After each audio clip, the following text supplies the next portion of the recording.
Well, thank you guys for coming tonight, or tonight. Feels like the night. This morning, this is part one of 4 of the Coffee with Counselors that we do. And it's our attempt to try to connect with parents on just some basic concepts that we feel like are good to talk to parents about.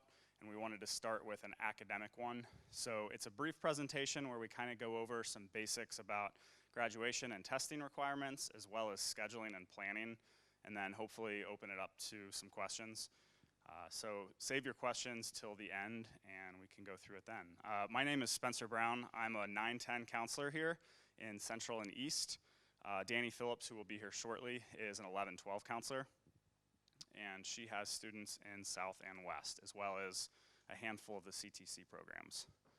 So when we're talking about academic planning, it's important to talk about earning credits. One of the big differences that we explain to students when you're going from middle school to high school, the name of the game is earning credits. It's not just getting good grades and passing the classes, it is earning credits, because you have 4 years once you start high school to earn those credits that you need for graduation. So the way that you earn credits is by passing a semester class. What goes into a semester grade is 2 quarters and an exam grade. Both quarters are worth 40%, and the exam is worth 20%, and that's how you get your 100% of your semester score. Now that's going to change a little bit if your student is able to get the exam exemption, and that's just going to make quarter 1 and quarter 2 50 and 50%. So a student also needs 21.5 credits to graduate to get a Fairmont diploma, and again, you earn those by passing a semester class. So of those 21.5 credits that you need, there are certain requirements that you have to have within those 21.5. 4 of those credits need to be English, 4 of those need to be math, 3 science, 3 social studies.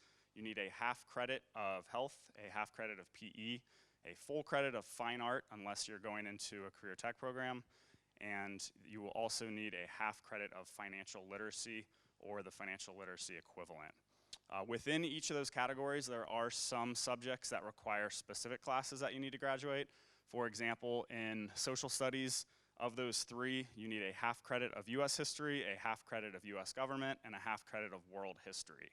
Now, almost all of these requirements that we have up here, we have it built in so that students are working towards these during their first 3 years. For example, sophomores, the majority of sophomores take one of the financial literacy component classes. They can take a class either called financial literacy, or they can take career exploration, college and career readiness. Those classes are typically taken during sophomore year. With PE, PE is the only one that's not worth a half credit per semester. You actually earn a quarter credit for every completed semester of PE, and that would include freshman or sophomore PE class, as well as weight training. If your student plays sports, they can waive the PE requirement if they play 2 seasons of any sport throughout high school. It could be 1 season of volleyball freshman year, and then a season of basketball senior year, and that would count. That does not give credit, it just waives the PE requirement. What you can't do is mix and match, so you can't have 1 season of a sport plus 1 PE class. And then as well as fine art. Fine art is a class that you can achieve through a music or band class, through an art class, or if a student is participating in one of the career tech programs, they do not need to meet that requirement. And I see some people taking pictures. This will be available online where you could download it as well, or I can always share it with you guys if you give me your email. State testing requirements. So that's one subject that is fun for all of us to wrap our heads around.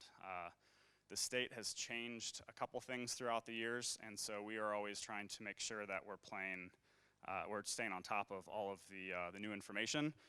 So for example, right now, of the 4 graduating classes here at Fairmont, there are 3 different testing requirements for those classes. The 9th graders have a specific one, the 10th and 11th graders do, and the 12th graders have a different one.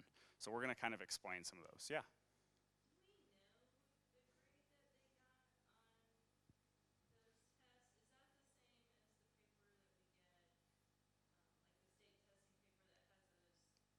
Yes. The air tests. Correct. Yeah, so you get a raw score, and then that raw score determines your performance level. And it's the same tests that students have been taking in grade school and middle school. Just when you get to the high school, now it feeds into the graduation requirements. So you have the AIR tests that are subject-based. Students do not take those tests until they complete that class. So you would not take the Algebra 1 state test until you have completed the Algebra 1 class. There are 7 of them. There are 2 in English, ELA 1 and ELA 2. There are 2 in math, algebra and geometry. There's a biology test, and then there's a US history and US government test. Students can earn between a 1 through a 5, and that chart up there shows you the performance levels that they can get. So for the current senior class right now, they need to take all 7 tests, and of the 7 tests, they need to earn a total of at least 18 quality points, or 18 points out of a maximum of 35. Within each subject, they also have to meet a certain minimum. So between the 2 English tests, they have to get at least 4 points combined. Between the math tests, they have to get at least 4 points. And then through the science and social studies part, they have to get at least 6 points.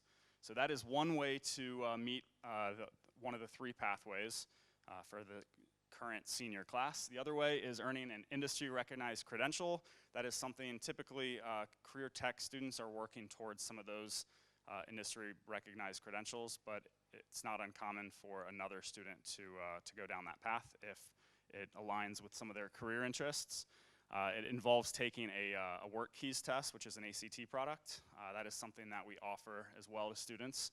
Or they can earn remediation-free scores on the ACT that we offer here at Fairmont.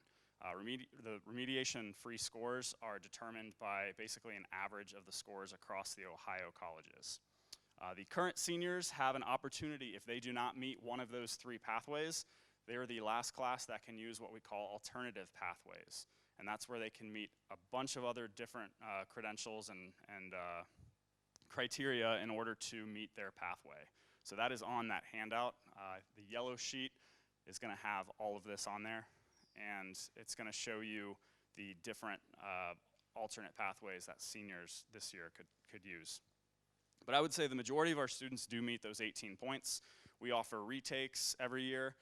So if a student took an ELA 1 test their freshman year, didn't do as well on it, they have an opportunity to retake those at any time that we offer them. So we offer the test twice a year. Okay, the juniors and sophomores right now, they have very similar requirements to the current seniors. The big difference is that they do not have that alternative pathway. They have another option to show what's called competency and readiness, and that's also in that yellow packet where it's gonna show you I didn't put it up here because it'd probably take us another half hour to go through all the different ways that students can achieve that. What I would recommend is if any of this is something you'd want to discuss, I would have a meeting with your counselor and we can go over other options. But again, you need 18 of 35 points, or you can get an industry recognized credential or remediation-free scores from the ACT.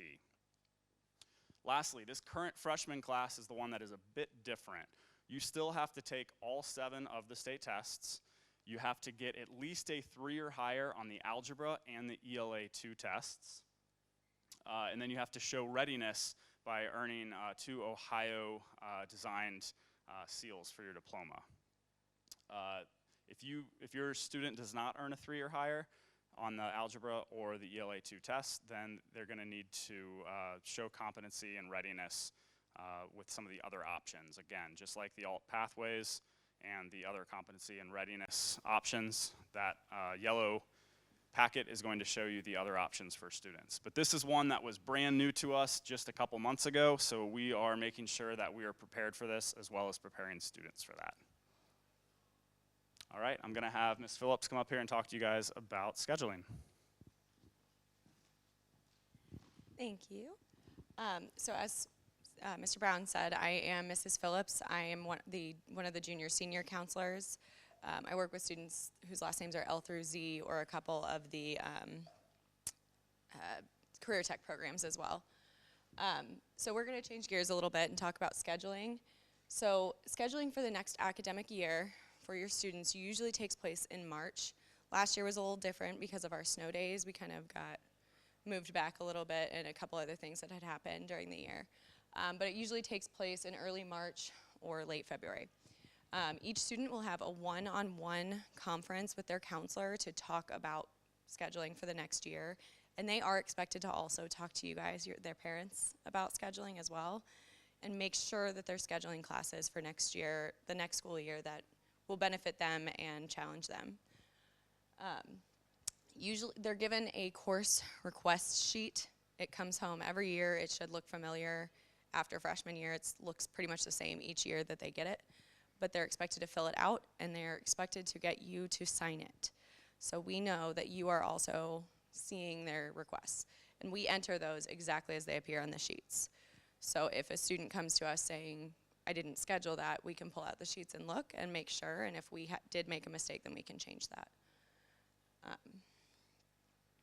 So for 9th and 10th grade, this scheduling takes place at the middle school for 9th graders in early March as well. And then the high school counselors meet with each 8th grader to discuss scheduling requests.